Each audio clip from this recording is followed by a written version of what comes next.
Hello and welcome to the Ask Dr. Ben podcast. I'm your host, Ben Johnson.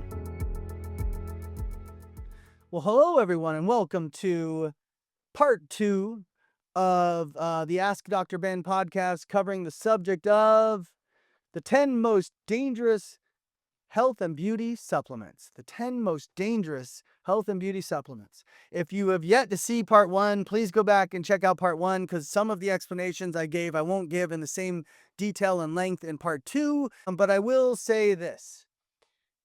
It's some of your favorite supplements that are on the no-no list, and it is not a joke. We say it's dangerous because they can result in medical conditions that doctors will diagnose. They will tell you they're lifetime conditions you can do nothing about, and they'll put you on medications that are known to be harmful to the body for a long time. And all you had to do really was stop taking that supplement that you were taking that created the condition and address the side effects of that supplement. So if you missed the first 5 lists, the first 5 lists included collagen supplements. Collagen supplements causing mucus and candida. Probiotics. Probiotics of all kinds. Not prebiotics. Certain prebiotics are good. Like our recovery is, I think, the best prebiotic on the market. Again, it won't fit in to most of the internet commentary on what a good prebiotic is. And again, my statements don't fit into the internet and what they say about probiotics. Most people think they're good.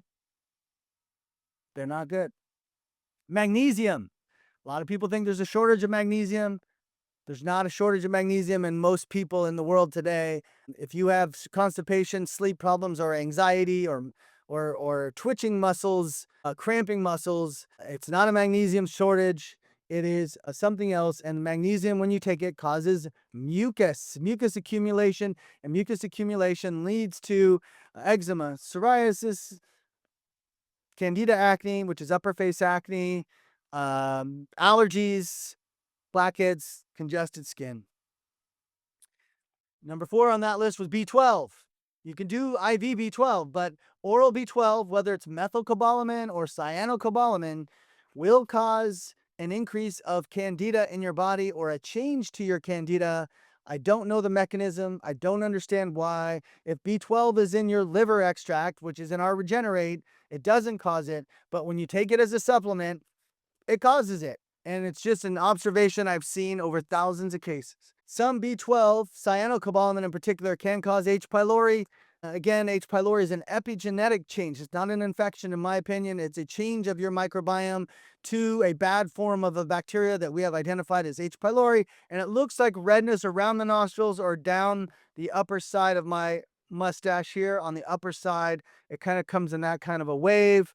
And watch out for it, because it's an epidemic right now. It's an absolute epidemic. And then, of course, you have symptoms of H. pylori, which you can Google, but it's like acid reflux, heartburn, and other stuff. And then the number 5 on that list was calcium. Again, calcium is oversold, I think overhyped, and not as great as we think, but it causes mucus, and so it causes all those mucus-related things in the gut. Okay, so we are now on to number 6 of the most dangerous health and beauty supplements in the world today. And the number 6, minerals. You might be like, well, what? Minerals? Minerals are like good for me. Like, minerals run the system. Like, of course we need minerals. What are we supposed to do if we're mineral deficient? Are we not mineral deficient? And the answer is almost no one is mineral deficient. Do you know how you become mineral deficient? Number 1 cause? Number 1. Reverse osmosis. Reverse osmosis, because it removes the minerals from water, and water is our number 1 source of minerals. And so if you're constantly drinking RO water that doesn't remineralize the water, which, a fair number of systems do. I'm not saying all RO. But the problem with the remineralization of RO water is it always has chlorine in the add back. So here you are clearing out all the toxins of your water, and then you're throwing back in minerals and chlorine. So I don't have a problem with remineralized RO for any other reason than it's not the same. It's just not good water for you. And people think RO water is the best water. It's not. The best water you can drink is spring water.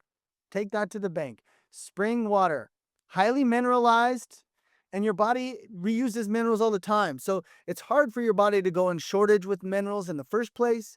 And in the second place, you get it from food and water. You don't need mineral supplementation. So what happens when people take mineral supplementation? They develop candida.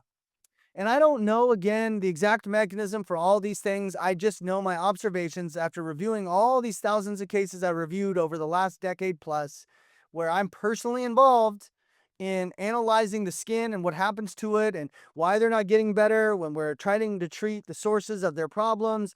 And what I've determined is minerals are never good. Minerals are never good. Now, I even used to have minerals in my elixirs, and I had to stop that because minerals have bugs in them. And so when you buy a mineral concentrate, it's not growing bugs because of the nature of the concentrate. Like bugs can't grow in a dense mineral environment. But when you dilute them in water or in the human body, those bugs can grow. So there's fungal seeds, spores in there. Listen, after trying to work with minerals for a few years and doing the most aggressive forms of trying to kill the bugs in the minerals, and still not being able to kill them, I can tell you right now, mineral supplements are just not a good idea for that reason. I'm also going to lump in that category electrolytes because a lot of electrolyte formulas are also showing to cause candida. Again, I don't know the exact mechanism. I don't know if it has to do with these spores. I don't know if it's just raw mineral solution going right on top of a candida cell and changing it for some reason. I wish I could tell you, but I can tell you that I have to get people off of it in order for them to get better. And so that's how I know. So I would advise you to stop taking your mineral solution, stop taking your electrolyte solution. As I told you in my part one, you can email me at Dr. Bennett Osmosis Beauty, and I will personally tell you if your minerals are messing you up or any of your other supplements. But again, don't come to me if you're just on supplements and you don't have skin issues or health issues. Come to me for your skin and health issues. I'm happy to help you. But send me your list of supplements and medications because almost always I've got to make an adjustment there. And that's why we're doing this list. These suckers are dangerous.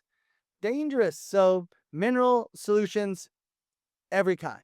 Now, is taking mineral rich water? No. Mineral rich water is not a problem. Like if you're getting artesian water that's high in minerals and therefore alkaline, that's great water. That's a great source of minerals. Do that. If you're taking, um, well, I don't know elsewhere you're taking minerals.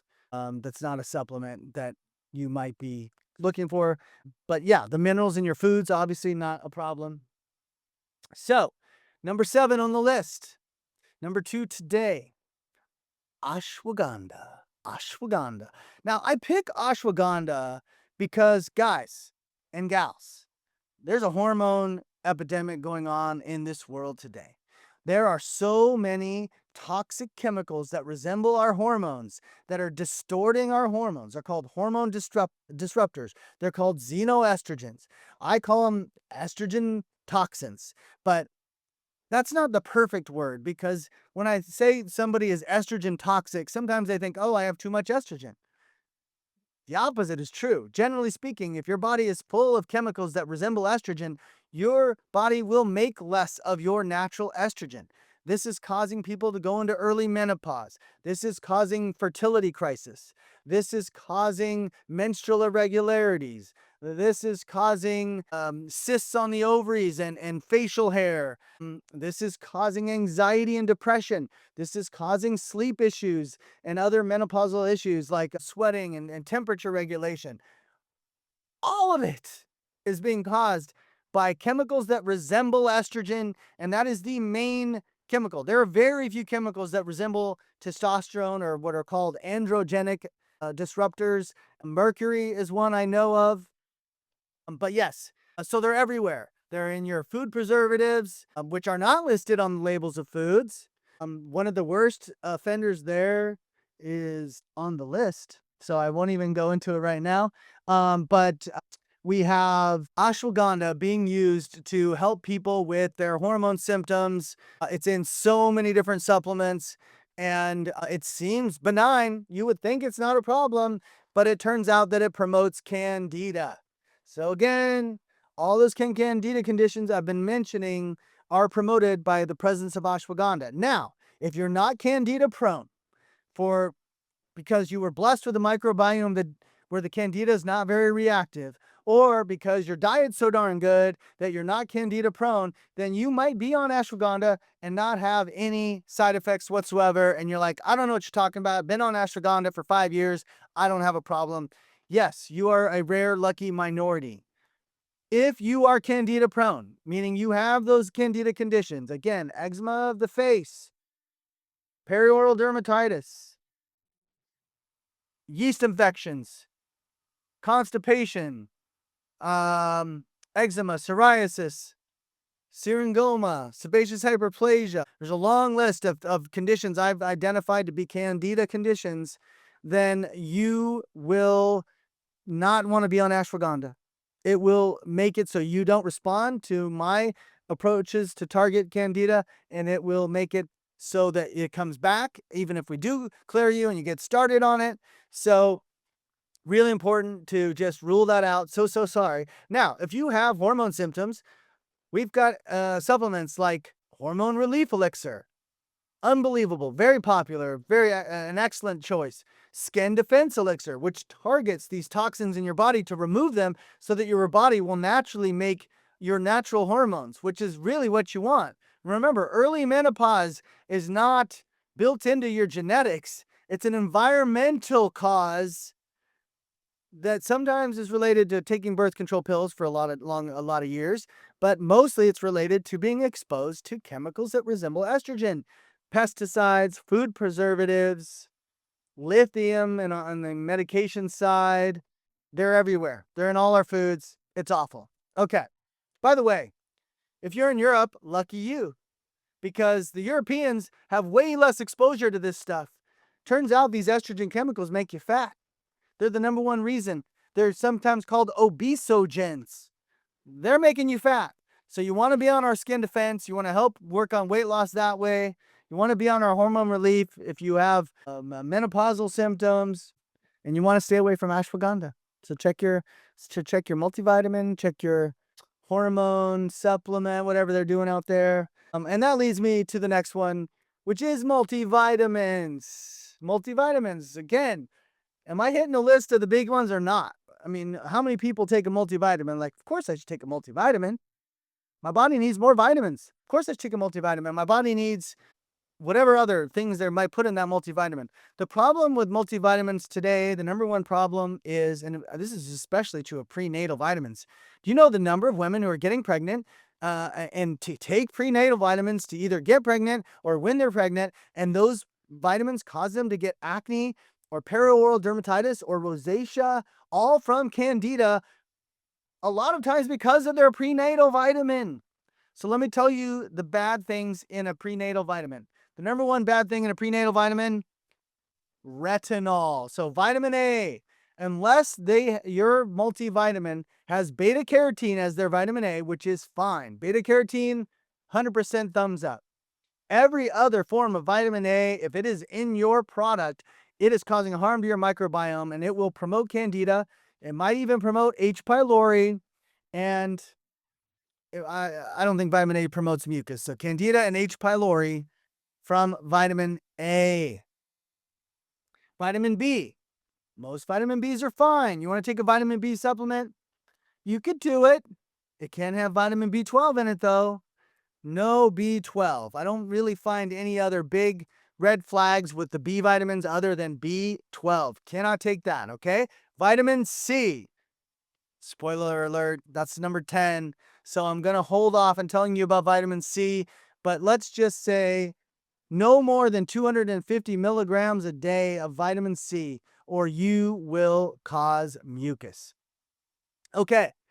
Next thing, vitamin D is fine. Vitamin D is good. Now, I think the best way to do vitamin D is to do our Regenerate, where we have the max daily dose that you would want, and you get it in your liver extracts, so you're getting bioavailability, you're getting vitamin K, you're getting what you need in your vitamin D supplement. I recommend Regenerate because it does so much more than just provide vitamin D. But vitamin D is good in a multi. But then the multis get a little crazy and they start adding fruit extracts. Most of those tend up being bad, different reasons. They might end up adding um, probiotics in the multivitamin. Always bad. Told you that earlier on part one. Probiotics always bad. They might add some greens things. Some could be good. Some could be bad. The more busy and lengthy the list is on that multivitamin, the more the increase of it being a bad multi goes up. So what I would recommend is take a B vitamin if you want a B vitamin. Again, I think we get most of our vitamins in food, and most of us do not have a shortage. That's a misunderstanding, but get your B vitamins in food if you want. We have a lot of B vitamins in our Elevate. If you want to get it from Elevate, it's a very targeted way to get your vitamins, but don't get B12. Get your A vitamin is beta carotene. We have that in our Skin Aid, but you don't need to, so you don't need to take it in any other form. You cannot take it in any other form or it will cause harm. Vitamin E is generally fine to take, but you really don't want to megadose that. And then a lot of times they might have antioxidants. Listen, CoQ10 is great. You can get that in our Elevate. Glutathione's great. You can get that in our Skin Defense and our Regenerate. There's a lot of different antioxidants that are fine. You just don't ever want to megadose antioxidants, and I'll explain that in my vitamin C conversation. Okay, number 9 on the list of the most dangerous health and beauty supplements to avoid: pea protein. And you know what I'm just realizing to myself? Pea protein, whey protein, milk-based protein, collagen protein. A lot of the forms of protein that are on the market today are toxic to the body. Soy protein, am I forgetting any? But let's start with pea protein. It's the most shocking. It is the most dangerous of them all because it contains 99% of the time. Yes, I've found 1 or 2 pea protein supplements in review of hundreds of them that didn't have a toxic effect. I didn't keep them in my brain. It doesn't matter. Pea protein is actually proven to be a terrible source of protein. Your body doesn't absorb it very well. So you should not even be thinking about pea protein if you're trying to supplement your protein. Go check out the studies. Pea protein is one of the least bioavailable proteins out there. It contains estrogenic chemical toxins in the form of some kind of preservative. And I don't even know what it is, but it causes acne right here. Right here. And if you eat a lot of pea protein, you have horrible acne right here.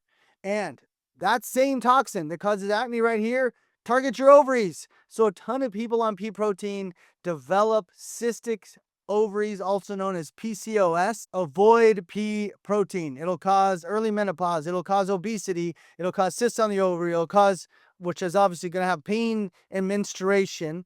And so you just want to avoid it and everything. Always check. If you're eating a protein bar and it says, oh, there's like 8 different proteins and one of them is pea protein, it's a no. It's always a no.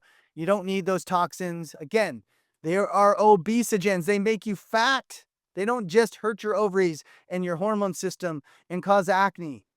So I can't tell you the number of people who get this jawline acne and their doctor puts them on spironolactone, which is a complete disruptor of your normal hormones. And they put you on all the other antibiotics and all the other things that are harmful to you. If you have jawline acne, the first thing you want to do is, do I eat pea protein in anything?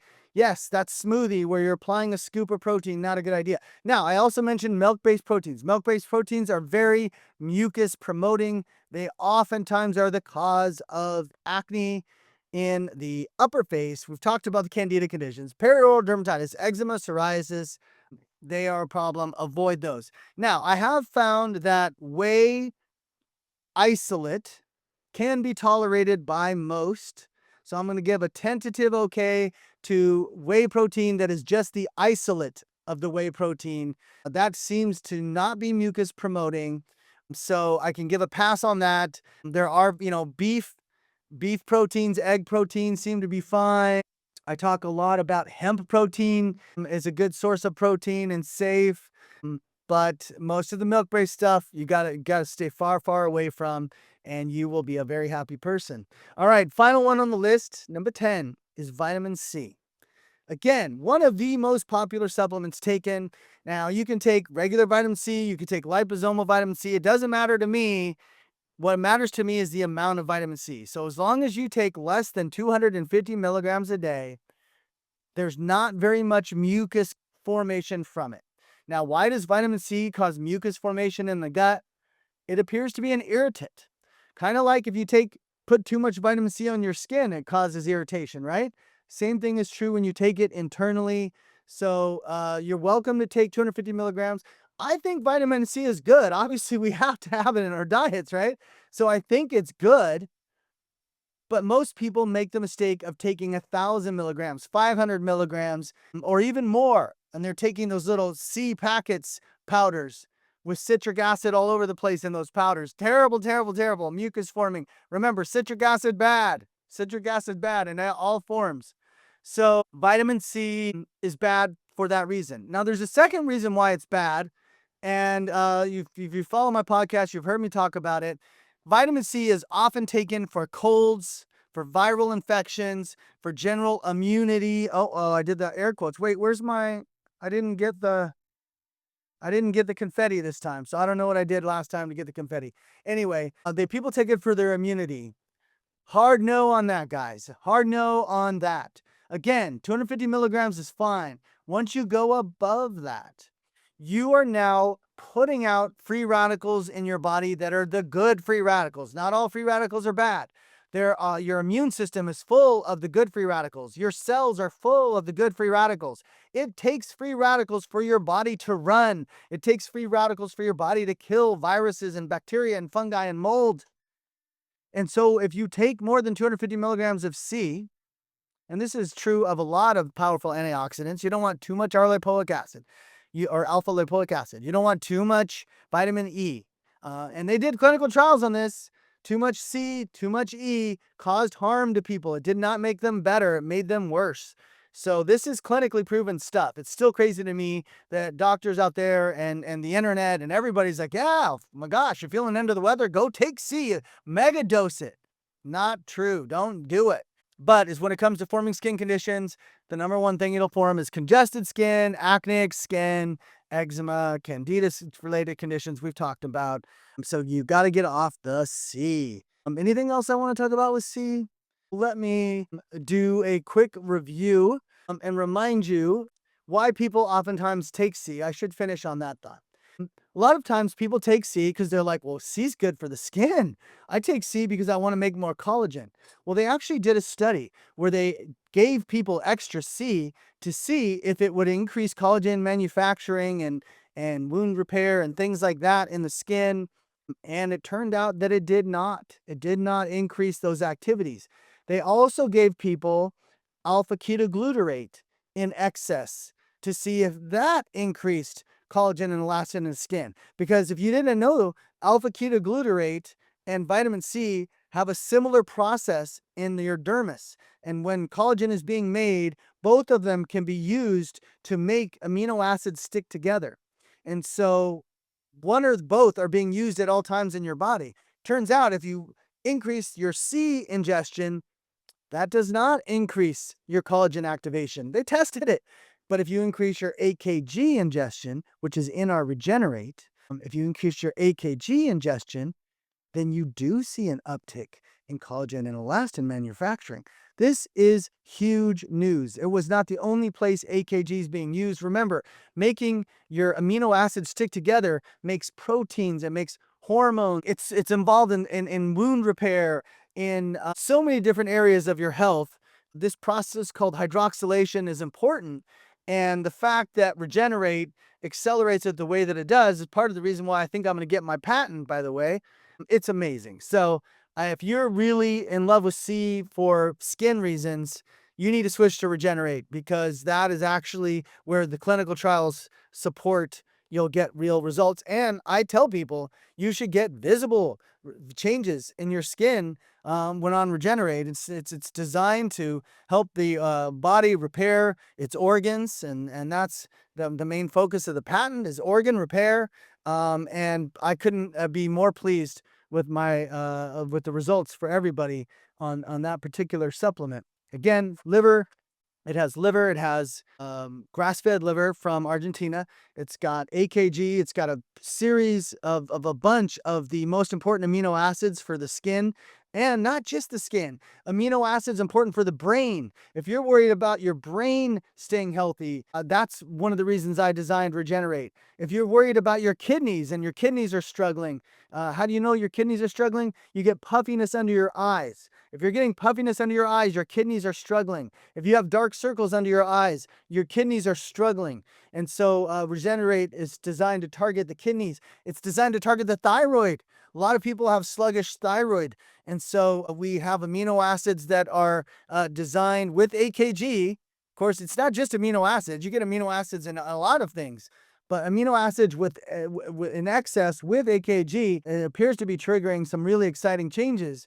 A lot of people have lung damage from a history of having COVID and chronic effects. Maybe they have asthma and they've been using an inhaler for a long time. Regenerate is an amazing protocol for lung health, for kidney health, for brain health, for thyroid health, and skin health. And that's not the end of the list, but I will stop there. And I probably should take a second just to remind you of where we do focus our attention when it comes to the wellness, because I'm telling you a lot what not to take, but here are some of the things that I'll finish with that you should take. Something that I'm formulating right now that is not launched, but you can get it out there today, elemental iodine. I still believe people should take elemental iodine. I'm close to finishing that formula. I want to add one other thing to it. And that's not the iodine. You do not want to ever use salt. Avoid salt. You only want sea salt. You do not want, you don't want Celtic salt, and you don't want table salt. You don't want iodized salt. And we should pass a law that says the only salt that is able to be used is sea salt. The best is probably Himalayan sea salt. And but I've seen people get side effects from Celtic sea salt. When it comes to elemental iodine, I recommend that every day. It's just a different form, and it's not the standard form that you get in your typical supplements. You have to look for it. Also called atomic iodine, elemental or atomic iodine. Okay, there's one. Another one that I'll tell you that I am recommending that I'm probably not putting in a supplement, and it's kind of an interesting one, and that is PABA, para-aminobenzoic acid, PABA. I got an intuitive hit not too long ago that my eyebrows were getting lighter than my hair color. It seems to be in my genetics. My dad had it, and it would drive me a bit nuts because they would kind of go blonde on me. And I even resorted occasionally to using dye to darken them. And so I got an intuitive hit. The PABA is actually deficient, and part of the reason that I'm getting that. And I'm here today to tell you this color in my eyebrows is from staying on PABA. So I have recommended to people who are losing some of the color in their hair to go to PABA, and I believe it's like, I don't know, I take one capsule a day. I think I take the Now brand. I think it's 100 milligrams, but I'm not totally sure on the milligrams. And it took a while, it took a few months on it, but I'm solely convinced that it was the reason, because my eyebrows were just getting more blonde as I got older, and now they're really getting dark. And it took like 4 months, to be honest. So if you're going gray, I mean, some of that is genetic, some of that's related to how much toxic exposure you've had. But if you're not necessarily going gray, but you're going blonde, PABA may be the way to go. And for some people, I muscle tested the gray. This actually would help their gray. So it's worth considering. It's a cheap supplement. It doesn't harm the gut. What do you know? So there's another one I recommend, omegas. Now you want to have the full complement of omegas. So you're looking at also finding something that has omega-7. A lot of people do fish oil that doesn't have omega-7. It has more mercury exposure in it. I don't recommend fish oil, although it's not going to cause any gut problems. You just might get some mercury accumulation. Listen, the best form of omega, and it's so funny when I tell people sea buckthorn and they're like, well, how much omega do you put in it? I'm like, it has it in it naturally. Sea buckthorn is packed full of omegas.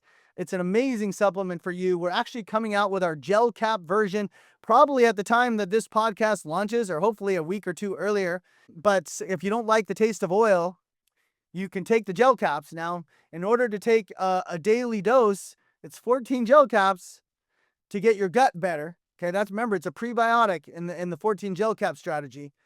To take it every day and get the adequate amount of omegas and the maintenance of gut health, I recommend 5 gel caps a day. I know some people take their omegas and they take 2 or 3 or 1 even of their gel cap. It's not enough. Omegas are amazing. Now, some people are like, wait, what about omega-6? Isn't there a problem? Aren't we getting too much omega-6 in our diet? Aren't they linking that to inflammation? It's a longer story, but the bottom line is inflammation is not harm to the body. Inflammation is repair. So if you're measuring repair activity, it's markers that the scientific world has identified as inflammatory markers, but what's actually going on in the body is a repair. And so when you see omega-6 related to inflammatory markers, you're actually seeing omega-6 related to repair markers. I know, there's a lot of misinformation out there. What's the proof? The proof is the balanced presentations of omega-3 and 6 in sea buckthorn is clinically proven in several studies of sea buckthorn to be really good for your health. That should tell you something. Trust me. You just have to trust me. Let me prove to you through my own interaction with you personally, through you getting the products through my professionals. Please go to our online site and check in an esthetician near me, find a professional that can help you with our supplements. So omegas should be part of your daily supplement. My opinion, it should be through sea buckthorn oil. Macadamia nut oil also has a lot of benefits, so we include some of that in that formula. That formula is amazing. Recovery is just a fan favorite, but for some people, they just can't swallow oil. It's hard for them. So the gel cap version is finally coming out. Finally coming out, man. Oh, that you can't even know the drama behind that one. Okay, so that's high on the list. Believe it or not, multivitamin, multimineral, not high on my list, but if you really wanted to take a multivitamin, our Elevate fits that bill really well, and it includes things like pyruvate, which is so good for your body. There's a book written on pyruvate you can find out there, I think on Amazon, that will tell you all the amazing things it does. But one of the things it does is it helps lower triglycerides and cholesterol. It helps build ATP in the body. ATP is the second most important substance in your body. You can Google that as well. Adenosine triphosphate, probably second next to oxygen. So Elevate's amazing for that. I would take Elevate as your multivitamin every day. It's so good for your energy, your cognition, your mood, your libido, because I put ingredients in there that help libido. Like, the whole idea here is to kind of address your daily needs. I think the main reason people take it is probably energy. The second main reason is for fat burning. But honestly, it's so good for everything because ATP is what your body uses to make hormones. I've had people get on Elevate and come out of menopause because they apparently had a shortage of ATP and this brought it up. So amazing things can happen. So that's, to me, your multi. You don't otherwise need a multi. What other categories I think are important? Listen, I'm convinced that you want to get superfoods in your body at all times. So, liver extract is one of the greatest food sources for nutrients you're going to find. And so I'm a big believer in taking Regenerate every day. It has all those amino acids. It really is your alternative to a protein supplement. Although I'm still playing around with coming out with my own protein supplement because so many people want to get extra in their diet. So I do believe in Regenerate because of the AKG, because of the amino acids, because of the liver extract, because of what that combination does. I believe that should be a daily use product. Skin clarifier to remove mucus. Listen, if you like dairy at all, you're going to build up in mucus over time, and every once in a while, you need to melt the mucus out of your system. That's what skin clarifier is designed to do. So that's not a daily for most people. Some people, they can't ever quite clear their mucus. I don't know always why that is. Some people can be on skin clarifier like 2 to 4 caps a day, and it keeps their mucus away so their allergies get better, or it keeps their mucus away so their skin stays clear. But yeah, that could be done there. I think everyone needs to be on skin defense every day. So you say, what is skin defense? Skin defense is it's got the binders for estrogenic poisons, toxins, pesticides. We're all getting exposed to pesticides. Food preservatives. We're all getting exposed to food preservatives. Chlorine, heavy metals. So binding and removing those is an essential part of your daily health because you're getting all of those in your daily exposure unless you're living somewhere remote or have some way of eating the most pure foods. And trust me, I'm meeting these people through emails. I'm like, wow, you eat so clean. I don't do that. But I take 3 a day because I eat out a lot. But you can take 2 a day if you don't eat out a lot. And it's a great maintenance strategy. But a lot of people just need it for 3 a day for several months to get rid of what they've built up over time. Because remember, we've been exposed to these poisons since we were 0. So they're building up in our system. So I take that every day. I recommend everyone should take that every day. And I'm going to do another video soon on elixirs because obviously I didn't talk at all about the elixirs today. But as far as other supplements, when it comes to capsule form, I mean, I take digestive support with meals. Even though I think my microbiome's good because of recovery, I eat, I'm not careful about combining protein, carbohydrates, and fat. And your body could always use the help. And so I found that helpful to me. And I do find that I will get redness on the sides of my nose, which is a sign of acid reflux, or on the tip of my nose, if I don't take a digestive enzyme and I eat a big heavy meal. Any other supplements I recommend regularly? No, you get your prebiotic, you get your detox, you get your nutrient dense. Oh, by the way, Regenerate has your full complement of vitamin D. Everybody should be on vitamin D. Even me, living a lot in sunny places like Puerto Rico, I still think vitamin D, it's hard to be out in the sun enough to get that vitamin D. Now, I will tell you, the vitamin D you get from sun exposure is better. Supplementing vitamin D and Regenerate, a great idea. I'm trying to think now just about all the supplements people take and where there are some benefits. Obviously, some people take chlorella. I like chlorella as a supplement. I just don't think it's necessary for most people. Some people take a host of other different supplements that aren't harmful. Sometimes I find they're beneficial to them, and sometimes I'm like, you don't need it, but okay. It's hard to know those. It's hard to know. So, trust your intuition. I'm a big believer in that. But don't just, like, if you go to your naturopath and he might be muscle testing and maybe he's good at muscle testing, maybe he's not. But I see these people and they come away from their alternative health practitioner, naturopath, and they've got like 10 supplements, 10 different supplements going on.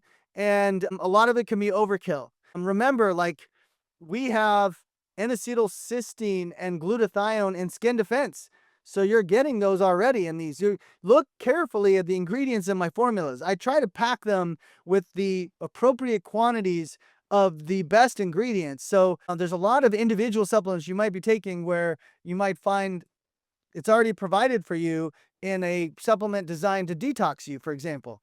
So I will leave it there. I hope this was helpful to you. I think my next video, I will cover elixirs because it's a broad category. It's hard to understand. But as you can see, what we're doing is different. This information is different. This is not what you're seeing online. This is not what you're hearing from your naturopath. They do not know about the connection of Candida in these supplements, the connection, how H. pylori is happening. Nobody else knows this right now. I'm trying to get the word out, but I'm just telling you, nobody else knows it. And yes, you can make the argument, well, how should I know if you know better than what they know? I really like that doctor. He seems to know what he's talking about. He's a very smart guy. All I can tell you is thousands of cases, personally reviewing them, seeing the trends, watching the skin mapping, seeing the face presentation that no one else is seeing. I personally believe that my faith in God and God him, the Holy Spirit is providing intuitive help for me to guide me in making these choices. You don't have to believe that. I know that to be true. I can just tell you that that's a huge part of what drives me and motivates me every day to help people and give away free advice all the time. So I just encourage you to give consideration to what I'm saying. There's a lot of times where I have people in my forums where they are listening to my advice, but they're also listening to their other doctor's advice. And so they'll be 2 months into my stuff, 3 months into my stuff, and they'll be like, "Hey, doc, it didn't work." And I'll be like, "Okay, let's go review." Starting by telling me, "Are you on any non-osmosis supplements right now?" And 2/3 of the time, that's the case. 1/3 of the time, it could be something else. Like, I didn't even tell you, and here's a bonus for those who stayed till the end. Diet Coke causes Candida. Diet soda causes Candida. It's crazy. Now, it may not increase Candida. It may make Candida angry, and then it make that form of Candida, that epigenetic form, remember that story, to cause Candida-based conditions. Diet Coke is worse than sugar-based Coke. Now, is Coke good for you? No. And don't forget that pretty much every soda has a DNA damaging ingredient. It's a preservative. Soda is generally bad. Remember, no fermented drinks, no kombucha, no alkalinized water using ionization. You don't want any water that's been zapped with electricity to make it alkaline. Bad for you. Natural alkaline water, good. I'll leave it there. It's a lot of information. Thanks, guys. We'll see you next time. I hope you've enjoyed this episode of Ask Dr. Ben. Please leave a review if you can, and subscribe to the show to get access to all of my upcoming episodes. Thanks for listening.